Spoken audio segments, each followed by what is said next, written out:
Following these few basic steps, removal of the screen should be quite simple. To remove the screen, first open the sash fully. The lock handle should go into the pocket of the head jamb.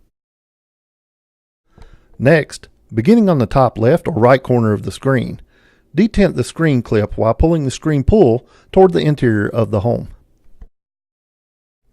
Repeat this process for the bottom of the same side. Repeat this process for the other side.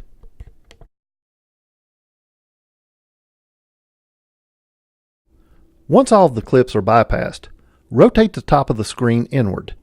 You may experience some resistance as it clears the sash weather stripping.